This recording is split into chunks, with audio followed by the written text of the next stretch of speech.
Good morning. Good morning. Oh my gosh. Can you believe we made it to this point? It is our, what is this, our 15th episode? I have 15th or 16th. I think we're getting up there, and this should be our last episode of 2020. Unbelievable. That is so crazy. I still remember you texting me, hey, do you want to do a podcast? I know. Like, what? And I'm like, let's make it a video. Why not? Okay. So Well, it's fun. I said, well, it's my year of yes, so let's do it. Any regrets? No, I love it. I love it. I don't care if 0 people are listening to us. We are listening. And I feel like,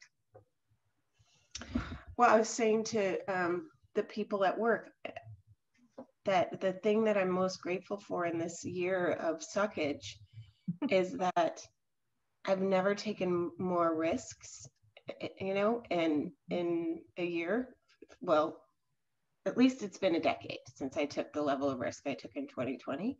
And the result of the risk was that I have spent this 12 months being exposed to so many different ways of thinking and seeing the world and experiencing and surviving and learning and coping. It's just been, that has been the hugest gift.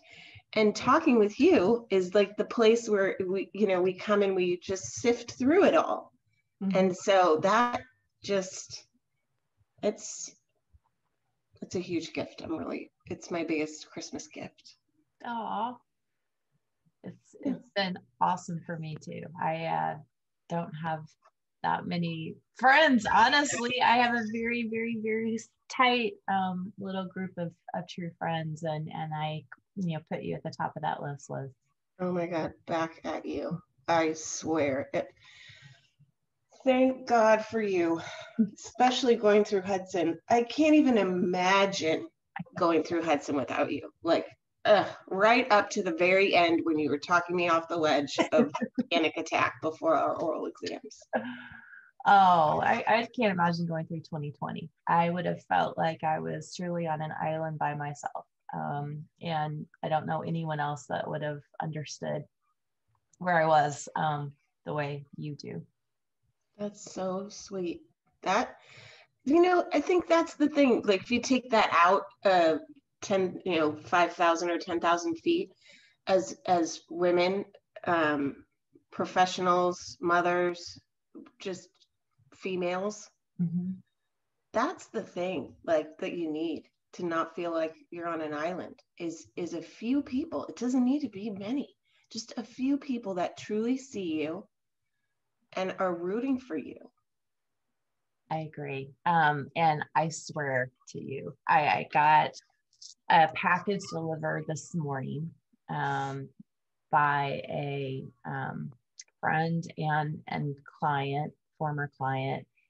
And it's called, this little book, it's called It's Normal to Shake as You Soar.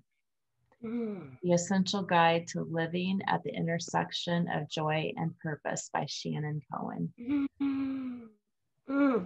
And I thought of that is the best description of 2020. And you helping me through my shaky, wobbly moments.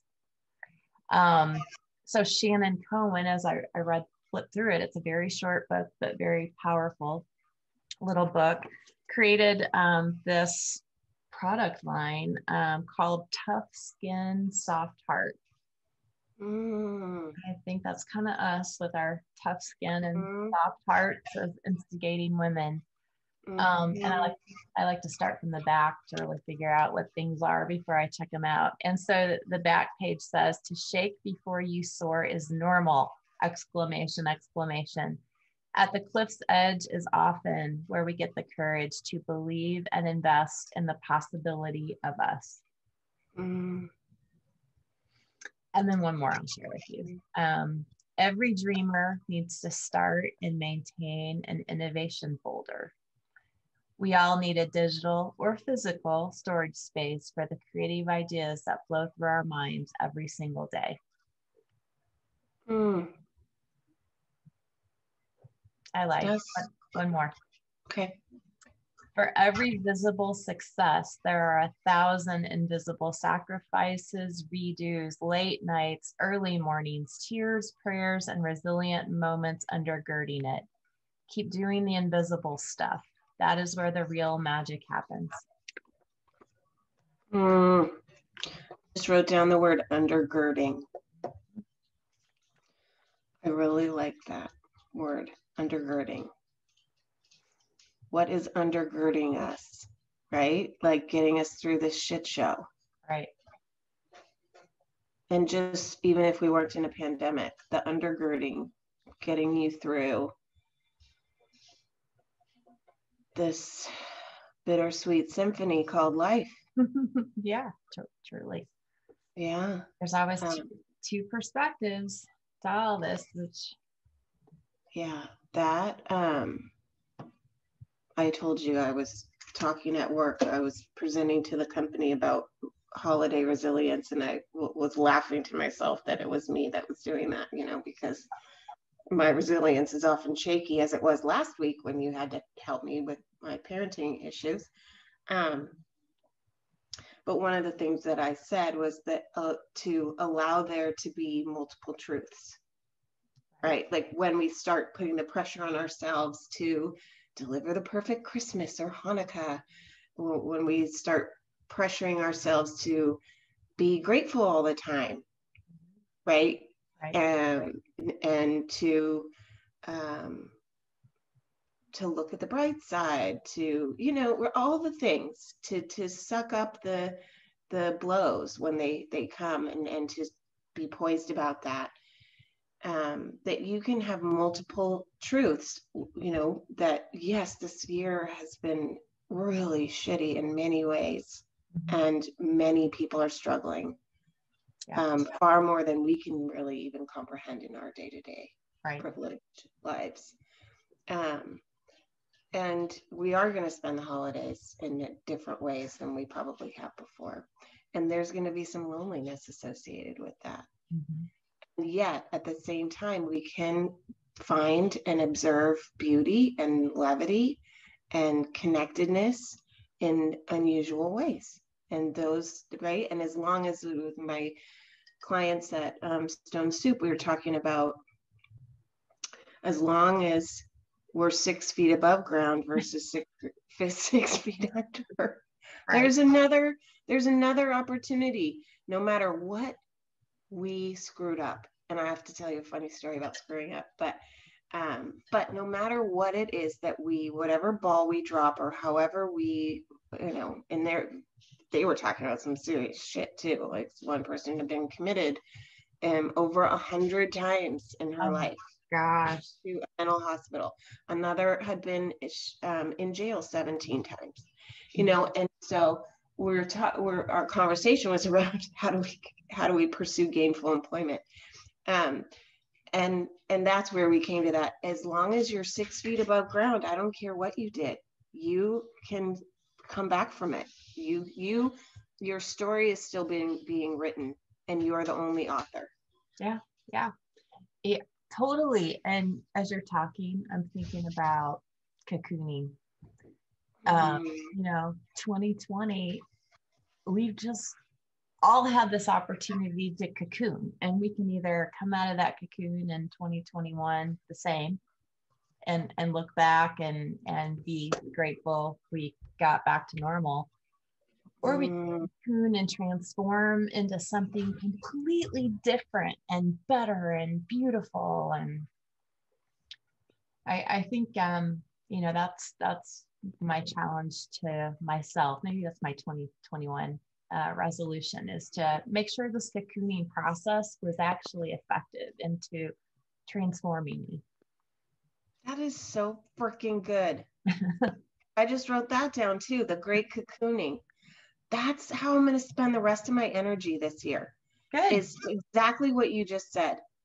and I'm going to write about it too, like in the book of my, and it's not necessarily innovation, but it's my innovation of how, exactly what you said, how am I going to parlay this into moving forward and living my best life, you know? And we've talked a couple times this year about the trance that I know many people were in. I was definitely in a trance prior to this pandemic, where I just didn't, there was no self-reflection. There was just me hustling, getting in my car every day, driving to work, dashing home to meet the bus, driving my kids all over Kingdom freaking Come to go to all manner of activities. For what? Yeah. Like, what were we doing? I don't know. We were on autopilot. Mm-hmm. And you know, that's why I'm sitting here just thinking about as you're talking is that would, if I think about my 2021, I want to first reflect on what would I regret. And I would totally regret it if I wasted this whole cocooning period by just being relieved and getting back to normal. Right. What's my new normal? Yeah, I mean, how often do people freaking have a chance to truly cocoon? Well, once in a century, maybe. Yeah, that's incredible. Holy, woo! Thank you. I seriously feel that right now. I feel like, oh my goodness, this is an epiphany. This is a live epiphany. Are gonna rock 2021. Yeah, and not by going back to normal. Not by going back to normal. Brand new. You know, it's funny, when I wrote my purpose at the end of January in Life Forward, this moment is really meant for the purpose that I came up with. And I do feel like I'm living it. It's just in isolation. Yeah. but the purpose is to connect myself and my children to the belief that life is richer when we are curious and caring about others. And that is literally what has happened this year. Where you think about all the people that I didn't know before 2020 that now I consider to be like close associates and confidants.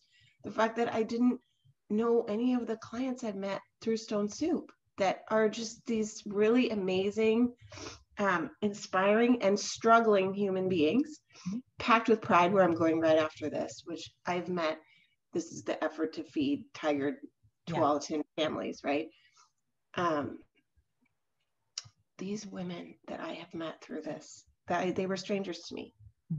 And now we are just this army, and we rely on one another, and it's unbelievable. Like, that's what 2020 has gifted me. Yeah, I mean, what a gift. What a gift. Yeah, it's pretty amazing. You didn't even have time before to pay attention to think about the gift or see the gift or acknowledge it. So true. Oh, I just thought of another one. My mom squad, which I've mentioned to you before. This group of women, we met because our kids played, 500 activities that happened to cross over with one another. But most of our girls aren't even they're all still doing dance, but none of them, they just don't do the softball the way that they did together. But we text multiple times a day. We're just this support system for one another, mostly with just information about, what's happening at school, what's happening in our community. This is the funny story, actually, I was going to tell you about screwing something up. So I have to be careful about how I share this, so I don't want to get anyone in trouble. But so the husband of one of my friends is he leads a school in my community, and he's under a lot of fire from families that want us to open back up and go against the governor's advice, and that want to be able to play their sports and things. And so which that part is fine. I understand that there are people who have a different opinion, but he's literally experiencing vile harassment over it. And just like really personal insults and threats of consequence and things like that. And so my friend, we were talking about this in our thread, and it was making me so mad, Gwen. Like, it was making, you know, think about the people who are the most on the front lines, right? Doctors, nurses, and teachers. Yeah. Right? Right. This guy's a teacher. And talk about a thankless job. Yeah. It was making my blood boil. So I wanted to just lift his spirits. Okay. We share humor together. And so you know how I have a goat, right, Karen? I recorded Karen, my goat. Just her, she's in this film. Okay. And I talked to my friend. Hi, friend's name. My name is Karen. I'm Liz's goat. I heard about the fact that you've been getting harassed, and I'm really freaking pissed. And I want you to text me the names of the people that are harassing you. Because you may not know this about Liz, but she's a professional TPer. Which is true. I could have a degree in TPing and egging, because that's all I did to amuse myself growing up. Okay. Seriously, every night I would sneak out and go TP people's houses.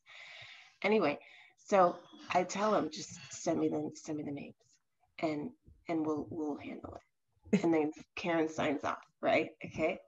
So I know it's wackadoodle, but I was just trying to make my friend smile and feel less alone being assaulted by the community. Yeah.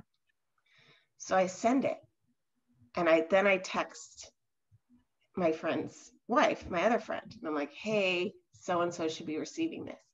Next thing, I get a response, wrong person, LOL. No. I sent it to a stranger, Gwen. I sent that video to a stranger. My friend had changed his cell phone number. Shows you how close we are. I didn't know he changed his cell phone number. Yeah, what a friend. And I wrote back, oh my God, OMG, I'm so sorry. I meant that for my friends. And the person wrote back, no problem. Liz has clearly lost her shit, and it is glorious.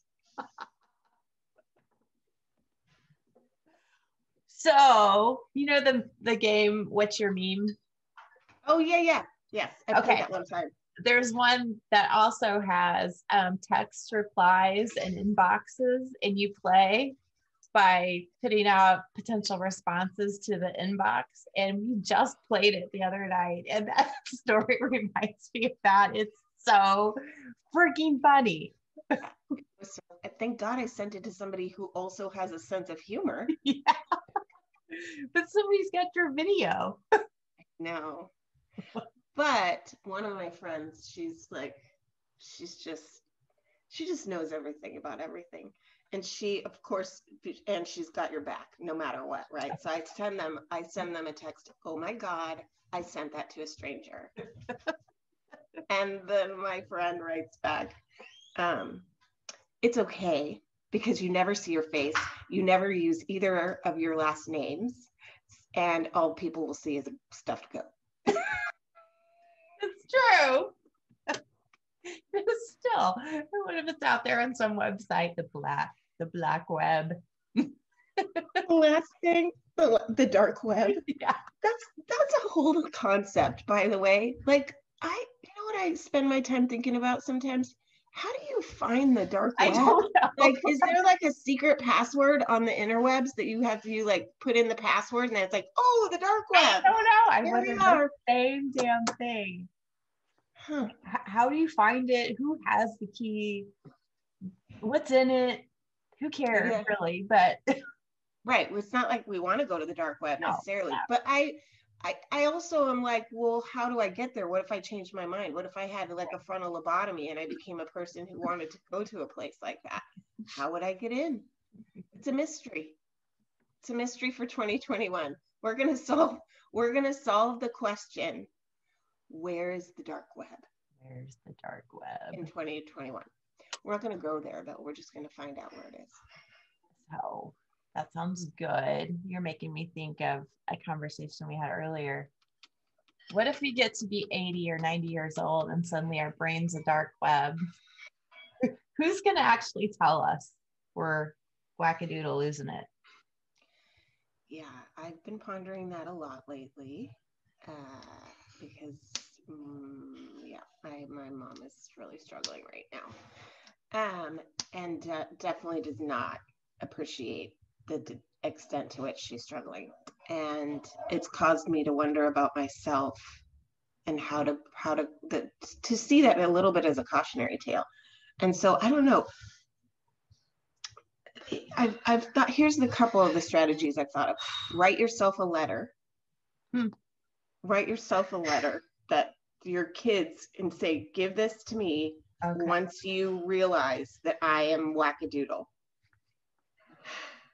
But I don't believe you. Yeah. Like maybe you've tried to tell me and I didn't listen. Mm-hmm. And so it's a letter that I would have written to myself. The problem is, I could still be like, this is it. Like if I'm not grasping short-term memory, short-term concepts, then that might not work. So then another option is a friend. So like my kids, so like let's say I appoint you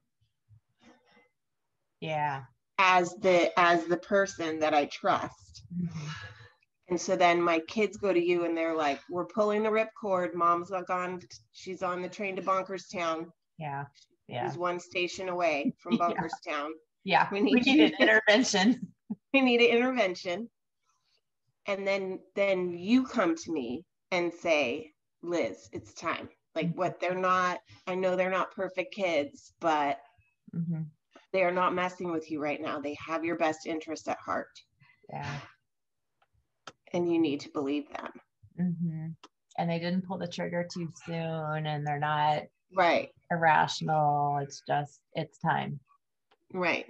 Because there's so many barriers in order to be able to care for a parent that is experiencing dementia. Mm-hmm. Right? Like I don't have access to my mother's finances. I don't have power of attorney for healthcare. She doesn't have any, like none of this has been set forth anywhere. Wow. In fact, I think my sister asked her a while back, do you have a will? Like, do you? And my mom's response was, bless her, do you want me to die? Oh. Are you wishing I would die? Yeah. So it's rough. And I just think about it in two ways. One is for myself. I don't want to live a life of where the quality is so low. Right.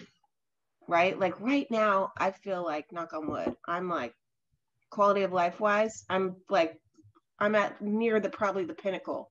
Mm-hmm. I'm past what I thought I was going to have in terms of quality of life. And then it's natural that it kind of goes down like this, but I don't want to be just subsisting down here in pain all the time, depressed all the time. So there's that piece of how do we like take care of ourselves. Right.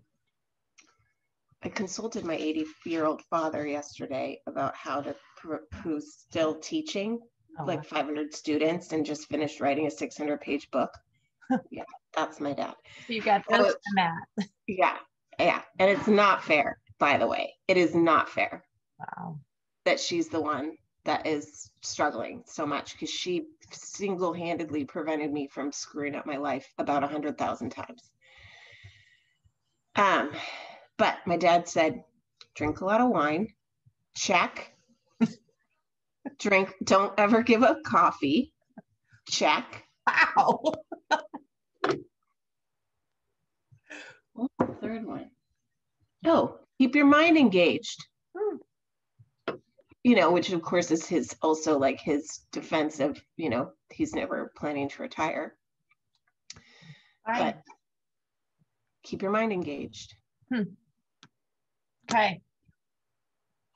Yeah. Well, I think those are all great tips. And I think everybody should have that conversation with somebody they trust early on, because none of us want our kids to have to deal with us in the future the way we all know we could become. Well, and we can't look at ourselves today and know like this. I'm 46. When my mom was 46, she was a baller. Yeah. She was a baller. Like my sister and I were talking about it. Like she used to put 5 kids in a big van and drive 11 hours she would put all our Christmas presents. We had a 15-passenger van. She would pack our Christmas presents without us knowing from Santa under the seats of our 15-passenger van, and then pack us in it, and then drive us 11 hours, and we would spend Christmas in the middle of nowhere in Mendocino, California. And my dad wouldn't come. He'd be like, oh, I have to work or whatever, you know. Isn't that amazing? It's awesome. It's awesome. Yeah.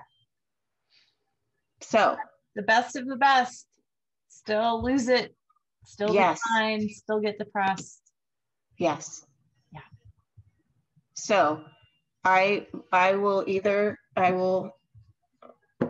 figure that out. I could appoint my sister, or I could do you, or I could do, this is Jamie.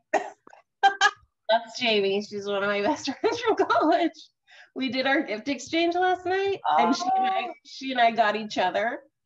And so this is so Jamie to do. She sends socks with her face all over them so that I have to wear her on my body. That is awesome. And I sent her a t-shirt, which you will love because you had your ho ho ho. We in college, our house was called the House of Estrogen because we were always really like strong, bold women. I know, shocking. And so, but it was the House of Estrogen, hoes. So it was called the Ho House, and tongue in cheek. And so I sent her a t-shirt that said, "There's some hoes in this house." Nice. Love. Yeah. Yeah. That's part of the undergirding. That's the undergirding. There you go. Strong women in your life that are rooting for you and that truly see you and for who you are. Help you recognize you're not on an island. Yes. And will tell you when you're on the train to Bonkerstown. Yeah. There you go. There you go. So my t-shirt for the last of 2020 is this.